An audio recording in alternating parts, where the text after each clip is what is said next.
É uma alegria muito grande estarmos reunidos com vocês. Estão me ouvindo? Estamos sim, muito bem. Tá ótimo. Tá. É porque essa falta de prática na internet às vezes nos confunde, né? Então, é uma alegria muito grande estar com vocês, especialmente porque estamos reunidos em nome de Jesus. Se outrora nós nos reunimos para as futilidades da vida, sabemos bem disso, nesta existência estamos tendo uma oportunidade única de buscar Jesus e compreender todas essas provações que nos cercam, tais como essa pandemia. E Leon Denis nos recomenda que nós devamos ler bastante sobre os grandes mestres da humanidade em todos os sentidos. Não nos abstermos, né? Não nos apegarmos apenas a uma literatura que estamos acostumados ou estávamos acostumados, que a gente tem que abrir a nossa mente para todos esses mestres que nos ensinaram ao longo da nossa trajetória, porque todos eles trouxeram um contributo para que nós possamos entender melhor a mensagem do Cristo, entendermos melhor todo o conteúdo, né, que Jesus trouxe em 3 anos de pregações na sua vida pública. E aí nós trouxemos para iniciar o nosso trabalho um pensador que foi também um precursor do Espiritismo, chamado Blaise Pascal. Por que nós chamamos Blaise Pascal, embora ele tenha vivido no século XVII, e a gente pode perceber, através desses grandes estudiosos da alma humana, o quanto que existe uma programação, que às vezes a gente nem entende, uma programação do plano espiritual de trazer ao longo das nossas caminhadas evolutivas, ao longo das nossas existências, mestres que aceleraram o nosso progresso. E entre eles está esse Blaise Pascal, que a frase mais conhecida dele é: o coração tem razões que a própria razão desconhece, mostrando na sua época já, ele é do século XVII, 1623, 1662, já mostrando naquela época que a gente tinha que trazer para o nosso campo intelectual, para o nosso pensamento, a fé raciocinada, que ele já dizia naquela época que acreditar em Deus é um ato racional. E a gente vê em pleno século XX esse Stephen Hawking, né, esse grande físico, dizendo que não há dúvidas sobre a existência de Deus, mas ele gostaria de entender a lógica divina, ele queria entender o pensamento de Deus, porque a gente realmente não entende como que Jesus nos pede para sermos perfeitos 2000 anos atrás, se nós não tínhamos compreendido a chave da reencarnação. Então, Blaise Pascal, no século XVII, ele diz que a sua razão, a sua fé não pode se opor à sua razão. Por isso ele explicava que o coração tem razões que a própria razão desconhece. Porque não é racional a gente imaginar que numa vida só nós poderemos alcançar a perfeição. Quando Jesus falou, sede perfeitos, como o vosso Pai Celestial é perfeito, ele estava nos lembrando que a gente não pode perder o foco, a meta. A meta do ser humano é alcançar a compreensão de Deus, né? É entender o pensamento de Deus, como diz lá Stephen Hawking. Nós precisamos entender. Mas essa escalada de compreender o nosso Pai Celestial exige um esforço muito grande que a gente faça nessa direção. Por isso, Denis, ele nos aconselha que a gente busque os estudiosos de várias áreas do saber ao longo da vida, porque a verdade, como diz Roberta Saggioli, a verdade é uma síntese. A verdade não está aqui, não está acolá, não está na minha crença, não está na sua. A verdade é Deus. A verdade está em tudo. A verdade é a perfeição. Por isso é que nós temos múltiplas existências. Nós temos apenas uma vida e múltiplas existências. Porque é necessário, meus irmãos, para a gente entender essa meta da perfeição, é necessário que a gente se pergunte como que o homem, esse ser criado à imagem e semelhança de Deus, conforme nos disse os ensinos de Jesus, como que pode esse homem viver tão pouco na Terra, né? Valer menos do que uma árvore, menos do que uma tartaruga marinha? A gente sabe que tem árvores que vivem 2.000 anos. Numa outra feita, Jesus nos faz uma analogia que nós deveríamos ser fortes como o cedro, né? Que é uma árvore daquela região onde ele viveu, uma árvore das montanhas, que alcança 2 metros de altura e vive mais de... é secular, vive mais de 100 anos. Por que que o ser humano iria ter uma vida tão curta, sendo que nessa vida tão curta na Terra, essa existência tão curta, ele tem que passar 1/3 dormindo.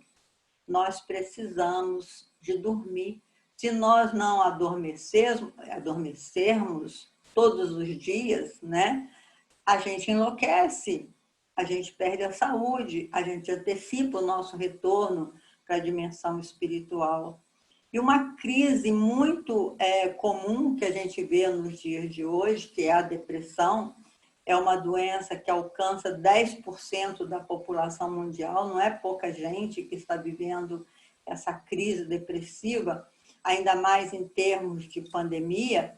E a primeira coisa que acontece com o nosso psiquismo, quando a gente perde, quando a gente se sente capturado por essa falsa lógica, como disse Andrew Solomon, né, esse especialista em depressão dos Estados Unidos, que escreveu um livro, O Demônio do Meio-Dia.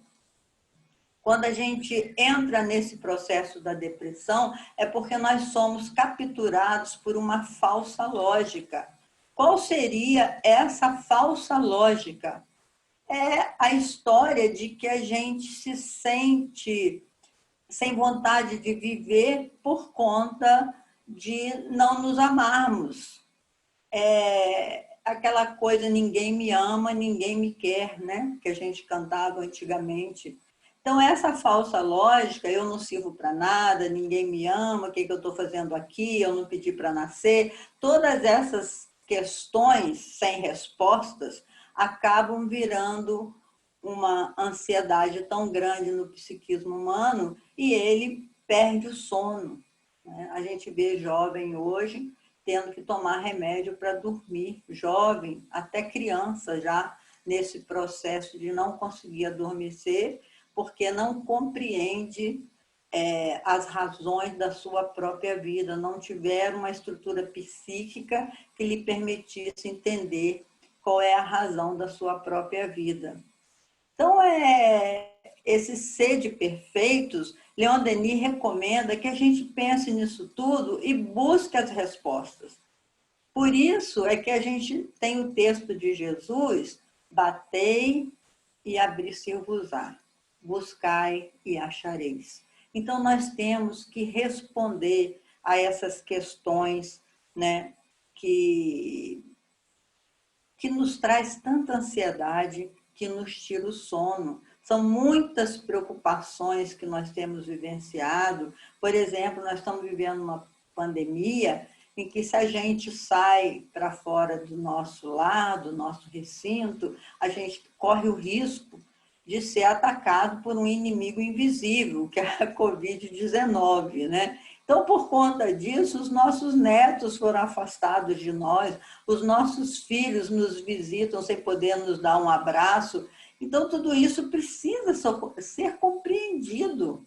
Por que que estamos passando por tudo isso? Qual é a razão da existência? Qual é o sentido dessa vida? Aí eu trouxe um outro filósofo também, um outro pensador, que chama Baruch Spinoza. É do século XVII também. Baruch Spinoza é de 1632 a 1677. Ele incomodou tanto a sua época, né, trazendo para a humanidade pensamentos, sacudindo a humanidade para que a humanidade da sua época pudesse pensar a respeito da vida, que ele dividiu as pessoas, né, em 3 grandes grupos. Ele dizia assim: a qual grupo você pertence? Ao grupo dos inconscientemente infelizes, ao grupo dos inconscientemente felizes, ou ao grupo do conscientemente felizes. Vamos explicar essa questão do grupo, que ela é muito interessante, como que um filósofo daquela época trouxe um pensamento tão avançado. E por isso ele recebeu o xerém. Xerém, como vocês sabem, é a maldição da organização da igreja, que naquela época a gente não censura, porque naquela época todos nós pertencíamos a essa organização, né? Todos nós nos equivocamos com relação aos ensinos do Cristo. E aí ele recebeu o xerém, que era uma pena, não chegava a ser a excomunhão. Ele não foi excomungado, mas o xerém ele era considerado maldito. Ele era maldito, maldito era tudo que lhe pertencia, maldito eram aqueles que se aproximavam dele. Então ele foi amaldiçoado e recebeu o xerém, chamava xerém, só porque ele pregava, né, convidava as pessoas a pensar: você é inconscientemente infeliz? Porque ele chamou de inconscientemente infeliz aquelas pessoas que são infelizes, mas nem pensam por que são infelizes. São as pessoas bem brutalizadas, né? Elas pensam só na lei da sobrevivência, que é natural a gente querer sobreviver, mas ela está muito próximo da animalidade, bem próximo da animalidade. Então, ela reclama de tudo na vida, nada na vida dá certo, tudo na vida dela dá errado. E por isso ela prejudica, ela mata, ela não tem, ela não acha, como diz Denis, ela sofre de anemia moral, né? Achei muito bonitinho, só fazendo um parênteses aqui também, que Leon Denis fez uma analogia da anemia física, porque quem já teve anemia sabe o que é essa falta de ferro no organismo. A gente fica branco, os olhos ficam brancos, né? A gente fica sem vontade de nada, fica com a energia muito baixa. E aí ele diz que moralmente também a gente adquire uma anemia quando a gente está sem coragem, sem força, que a gente sabe que a vontade é a energia mais poderosa do ser humano. Se você perdeu a sua vontade, você já está com uma anemia moral, né? Então, os inconscientemente infelizes são esses que não querem buscar resposta. Eles estão ali só reclamando da vida, tudo na minha vida dá errado, eu não pedi para nascer, eu podia morrer quando não ia fazer falta para ninguém. E aí se torna violento, porque as pessoas, quando se sentem mal amadas, rejeitada, desprezada, todos esses alimentos da alma que nós precisamos, quando nós não os temos, e até o contrário, a gente não faz nada para adquirir esses sentimentos, porque a gente está sempre afastando as pessoas com a nossa energia ruim, essas pessoas estão no grupo, como disse Spinoza, dos inconscientemente infelizes. Eles não querem nem tomar consciência da própria infelicidade. E os inconscientemente felizes, eu achei muito interessante essa classificação, porque somos a maioria. Porque a gente diz assim, ah, não, eu estou bem protegida, né? Eu estou aqui num condomínio que eu tenho tudo, eu estou bem protegida, e meus filhos estão bem, minha situação financeira está boa.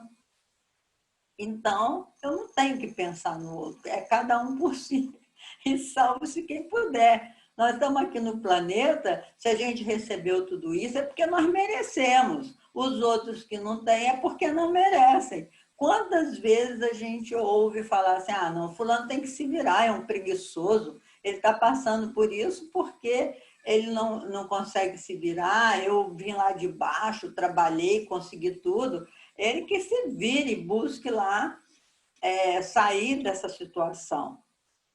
Então, esse é o grupo dos inconscientemente felizes.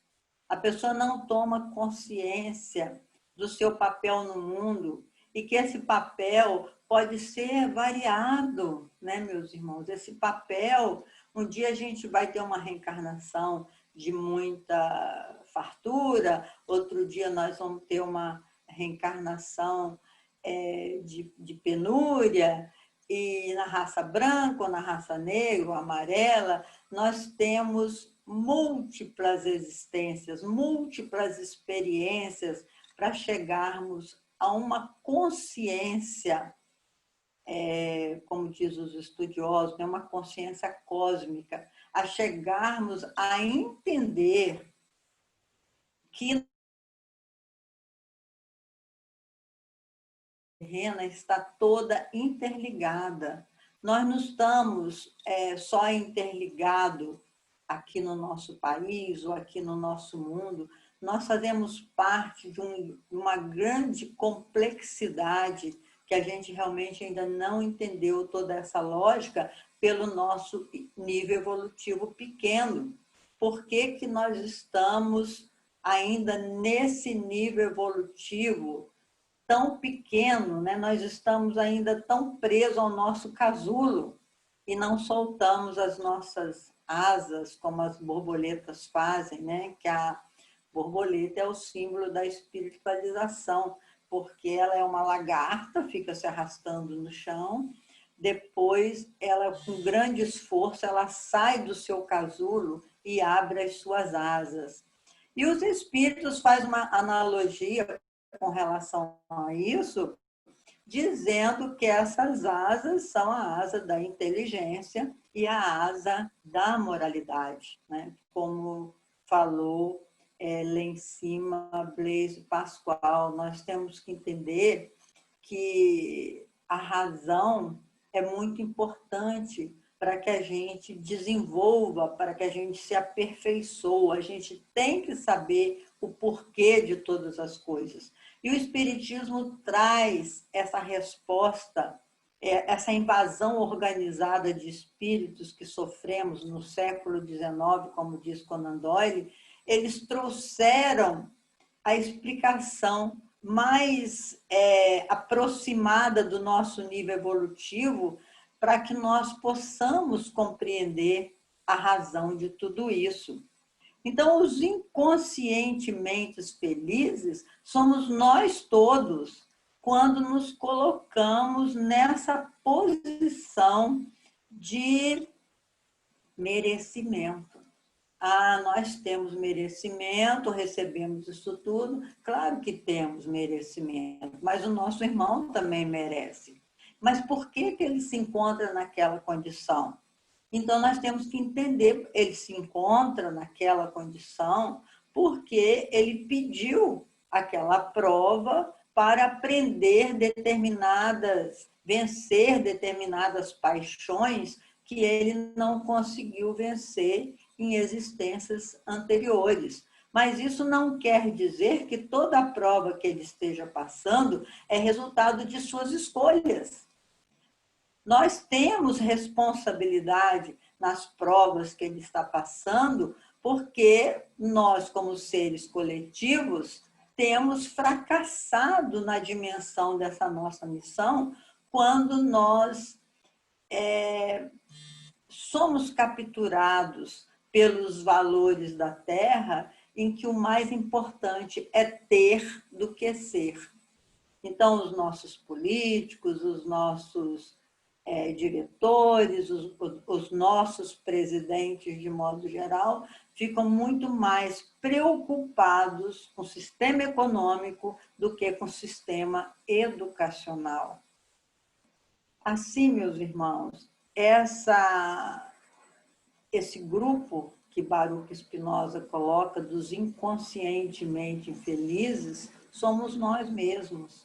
Então, qual é o projeto de Jesus? É que a gente se torne conscientemente felizes, porque apesar de toda a dor que a gente esteja assistindo, toda a dor que nós venhamos a passar, todo o sofrimento que venhamos a aceitar, né? Tudo isso é de fórum íntimo. A felicidade não depende das coisas exteriores, depende do nosso conteúdo moral e espiritual, depende da nossa consciência reta, como diz o nosso querido Denis. A nossa consciência reta, o nosso dizer diante da vida sim, sim e não, não, como Jesus nos ensinou, isso é importante para a gente meditar.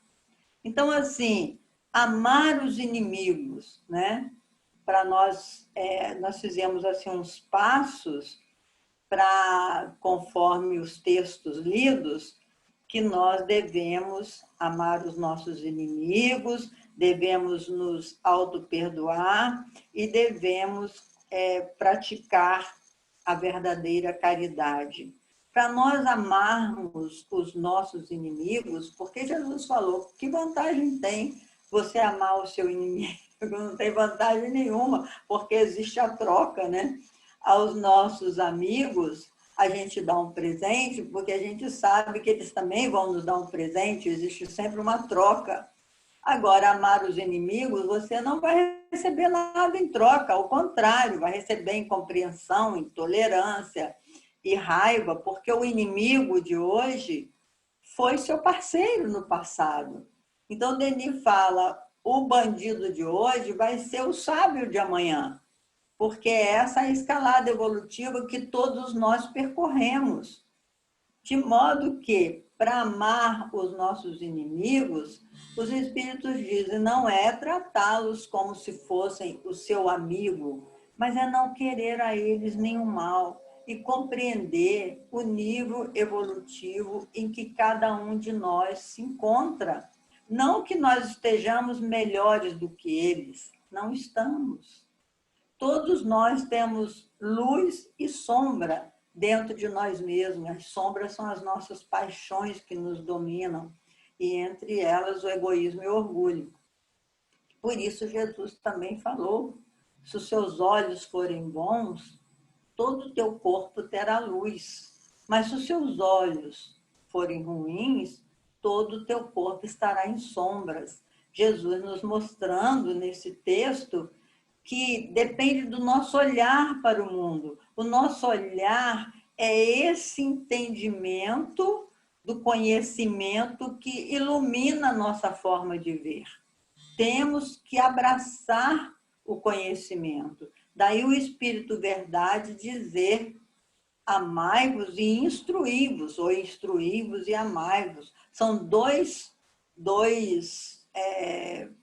braços, né, da nossa evolução.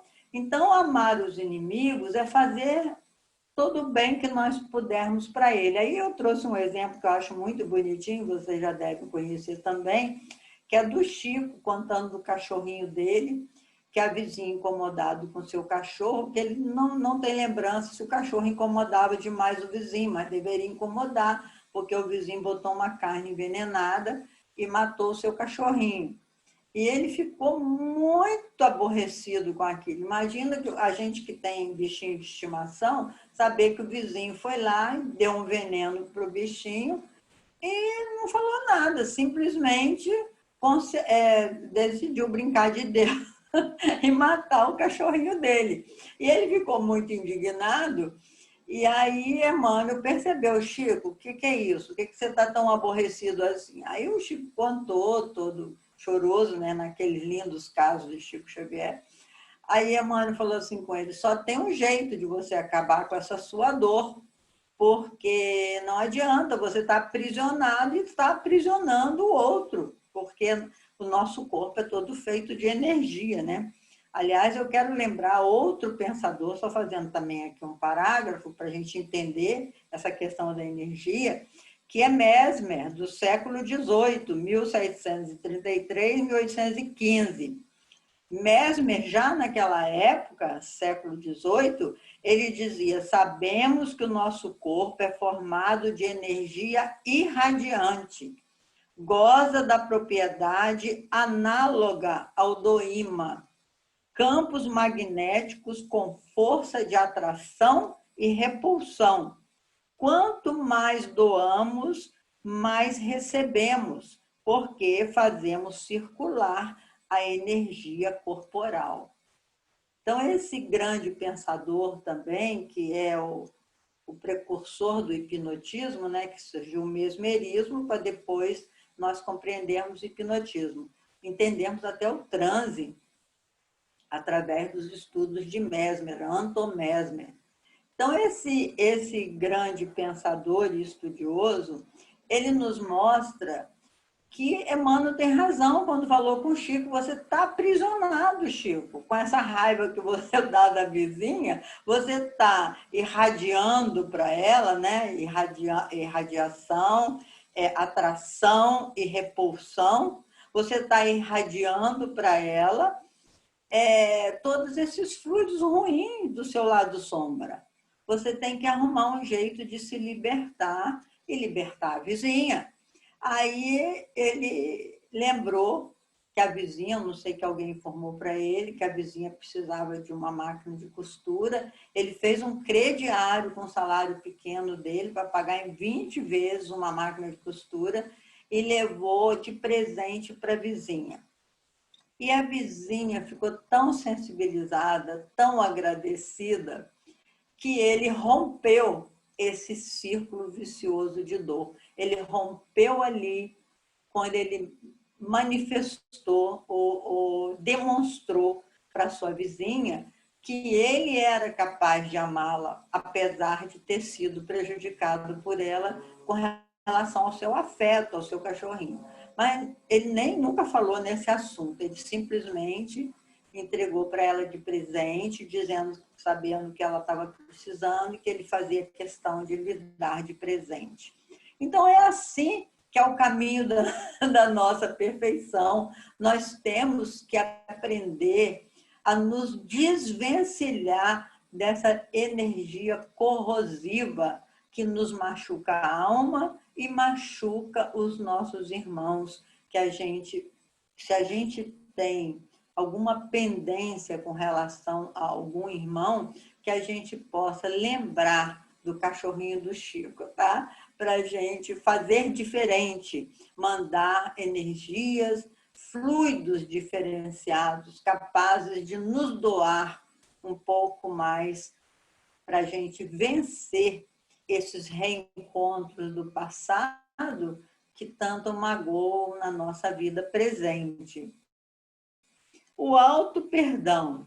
Temos também, meus irmãos, que não nos fixarmos num passado de coisas erradas que nós realizamos no passado. Nós não somos perfeitos. Todos nós erramos, somos passíveis de erro, porque o nosso nível evolutivo ainda está assim, muito cheio de paixões, né, de valores equivocados. Então, eu lembro da música da Clara Nunes, é Paulo Vanzolin, o autor, mas a gente lembra da Clara Nunes, que ela cantava, que ela diz assim, eu gosto muito de usar música, porque a música sensibiliza a gente, né? Fala ao coração.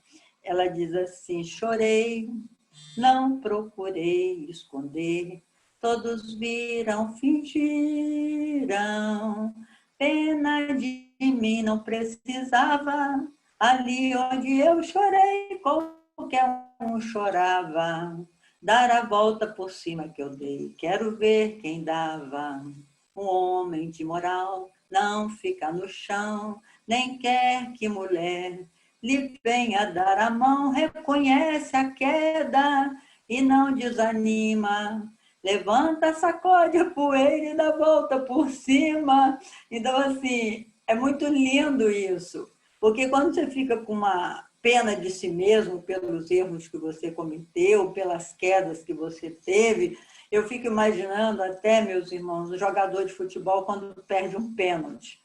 Caramba, deve ser muito doído, às vezes no campeonato, precisando daquele gol. O cara que é especialista, que treina a vida toda praticamente para fazer um gol, chega na hora H, ele perde o gol. Como deve ser difícil a pessoa se perdoar, não é, daquele evento. Por isso, essa música que a Clara Nunes cantava, levanta, sacode a poeira e dá a volta por cima, é uma lição de vida. Não adianta, a gente errou, o que foi fazer? Não sei, não tem desculpa. Ah, foi porque o tempo não estava bom, foi porque eu não dormi bom, foi por isso, foi por aquilo, foi porque fulano me atrapalhou. Não há mais, a gente não tem mais tempo, a verdade é essa. Não temos mais tempo para ficar chorando sobre os nossos equívocos. É necessário dar a volta por cima. O dia de hoje, cada dia o sol, como disse a nossa irmã aí no início da palestra, um dia luminoso desse, e a gente ficar aprisionado ao passado, aprisionado que alguém falou com você que você não gostou, aprisionado, né? Aquele irmão que te magoou. Meus irmãos, não temos mais tempo disso, não. Vamos dar a volta por cima, vamos nos perdoar, porque se alguém nos agrediu, talvez a gente tivesse agredido o outro com um jeito de ser. Tem um caso muito interessante também que aconteceu comigo, quando nós estávamos construindo o Centro Espírita Joana de Ângeles, lá em Juiz de Fora, eu, Sueli Schubert, Beth Cobus e tantas outras amigas queridas e amigos, e nós funcionávamos num galpão, numa garagem, na casa de umas irmãs que ofereceu a garagem da casa dela, a gente funcionava naquela garagem, e todos os dias eu chegava lá, né, para trabalhar na minha hora de fazer a palestra e tal, e existia uma irmã que ela não gostava de mim de jeito nenhum e demonstrava isso, e falava com as pessoas, nossa senhora, essa Leila é insuportável, ela acha que é melhor do que todo mundo, essa Leila é isso, essa Leila é aquilo.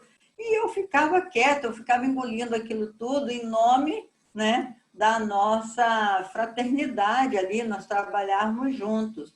Mas um belo dia que eu saí da minha casa, eu tinha tido uma briga horrorosa com meu marido, que a gente brigava muito, aquelas coisas de espíritos ignorantes mesmo, como nós dois, né? Hoje nós temos 49 anos de casado, mas não foi sem suor e lágrimas. Todo mundo sabe disso, que o casamento é assim mesmo, né? Então, nós tivemos assim um desencontro feio naquele dia, e eu falei, ai, meu Deus, eu não vou ter condições de ir para o centro. Mas aí me deu um insight, não, eu vou de qualquer maneira, que eu vou mais cedo, que aí eu me refaço lá para fazer a palestra. Eu estava me sentindo sem condições de fazer a palestra da tarde, que eu só podia frequentar à tarde, porque ele era católico, eu não podia ir à noite. Então, o meu trabalho era à tarde. Aí eu falei, eu vou mais cedo. Aí cheguei lá na casa do espírita mais cedo, quem estava lá? A fulana que não gostava de mim. Aí ela estava lá, eu aproveitei, chorei tudo que eu tinha direito.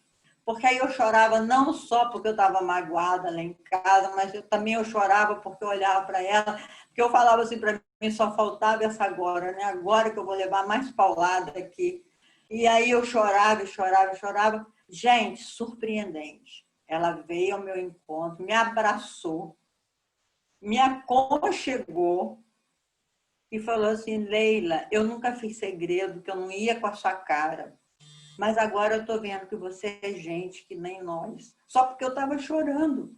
Aí eu entendi, meus irmãos, que existe assim entre as pessoas muito ciúme, muita inveja. E quando a gente diz que não é invejoso, não é verdade. A gente sente muita inveja. Quando você está apontando o dedo para alguém, quando você está sendo duro com alguém, é que você vê naquela pessoa você mesmo.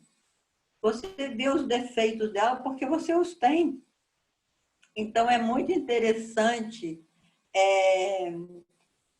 essa nossa caminhada evolutiva, como a gente tem que se perdoar. E aí eu percebi também que eu não era legal com ela. Eu percebi isso. Eu falei, meu Deus, uma pessoa tão boa, por que estava contra mim? É porque, como eu sentia a energia dela, eu a negava também. Então, quando duas pessoas não estão se entendendo, a culpa não é só da outra. A gente tem responsabilidade grande nisso. E nós nos tornamos grandes amigas, a partir daquele dia, porque eu percebi o quanto eu estava errada em julgá-la daquela forma, só porque as pessoas vinham me dizer o que ela dizia, né? Enfim, Leila? esse é o... Oi? Oi, minha amiga, que estudo maravilhoso, mas a gente só tem mais 4 minutos, uma pena. Pelo amor de Deus, então deixa eu ir correndo aqui. Então, olha só, a verdadeira caridade, como diz os espíritos, é a benevolência, a indulgência, a abnegação e o devotamento. Tudo isso nós falamos durante essa palestra, né? Que a benevolência é o sentimento de bondade, altruísmo e empatia. E a gente se colocar no lugar do outro. É o que eu fiz quando eu tive esse desencontro com a minha amiga lá. A indulgência é ter clemência, ter misericórdia. Porque se nós não formos indulgentes, nós não entendemos qual é o projeto de amor de Jesus. Tem que haver indulgência. Porque a indulgência é a capacidade de se colocar no lugar do outro e pensar. Os espíritos dizem isso, né? Se eu estivesse no lugar dele, eu gostaria de passar por isso que ele está passando, então a gente se torna mais misericordiosos. A abnegação, os espíritos dizem, começa onde o dever acaba. Então você precisa, agora na pandemia, então a gente precisa fazer todo o trabalho de casa, né? Eu, pelo menos, com meu marido, estamos assim, revezando quem limpa isso, quem limpa aquilo, quem faz almoço, como é que é. Nós estamos nos virando aqui para nos proteger da nossa Covid, né? E essa abnegação começa onde o dever acaba. Quando nós fazemos sem reclamar, né, isso é o dever que nós temos. Nós temos o dever de nos comportarmos assim. Mas quando o dever acaba, é quando a gente faz com alegria. Fala assim, não, eu, na verdade, poderia contratar uma pessoa, colocar aqui dentro, alguma coisa assim, mas a gente percebe que corre um risco, né? Então a gente paga a nossa empregada para ela ficar em casa até passar toda essa pandemia. Então isso se chama abnegação. E devotamento, então os espíritos colocam 4 caminhos que a gente precisa percorrer para nos aperfeiçoarmos nessa existência. São os caracteres da perfeição numa existência, que é a benevolência, que é a verdadeira caridade, a benevolência, a indulgência, a abnegação e o devotamento. É o que vocês estão fazendo em pleno sábado, um sábado luminoso, estão se reunindo frente a uma máquina aqui, que a gente está se comunicando pela máquina, porque nós vestimos a camisa dessa doutrina libertadora. Então, a conclusão, vamos concluir o trabalho, Eu trouxe até uma historinha, vou falar bem rápido, tá? Vocês depois procuram também informar sobre a história, que ela é interessantíssima. É a história do Siddhartha, não é Siddhartha Gautama, o Buda, mas é a Siddhartha do Oscar Wilde. Oscar Wilde escreveu um livro chamado Siddhartha, em que existia um monge, ele se baseou muito na vida de Buda, né, que saiu para entender o sentido da vida, ele largou o mosteiro e achou que ele teria que compreender a vida saindo para o mundo. E ele se apaixonou por uma mulher, e a mulher disse para ele que ele tinha que ter valores para tê-la, porque ela era uma mulher muito bonita, ela estava acostumada com luxo, e ele falou assim, então eu preciso ter dinheiro para ter o seu coração? Ela falou, sim, meu filho, não dá para viver com um cara esfarrapado e pé descalço igual você. Aí ele falou, mas como é que eu faço para conquistar isso? Aí a mulher falou com ele, vai na casa do milionário tal, no outro povoado, e você pergunta a ele como é que ele fez para enriquecer e procura fazer igual, que aí você volta aqui e a gente vai te olhar de forma diferente. Aí ele saiu, foi lá, perguntou ao empresário, o empresário disse para ele, ficou sensibilizado, ele viu um rapaz tão apaixonado, tão forte, querendo conquistar uma mulher, decidiu até empregá-lo, mas perguntou para ele, o que você sabe fazer? Ele falou assim, eu sei pensar, eu sei jejuar e eu sei esperar.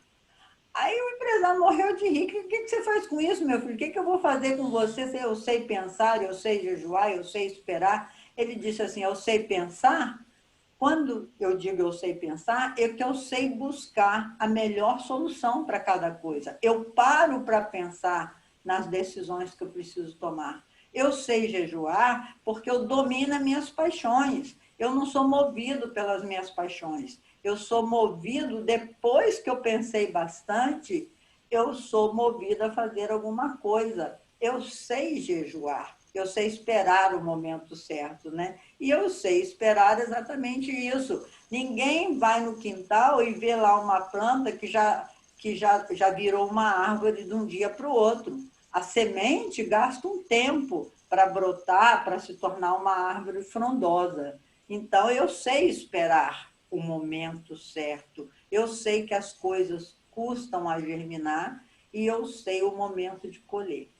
Então, fica aí, meus irmãos, esse desafio para nós. Eu sei pensar, eu sei jejuar, eu sei esperar, para nós conquistarmos o aperfeiçoamento nesta existência. Muita paz para todos e que Jesus nos abençoe hoje e sempre.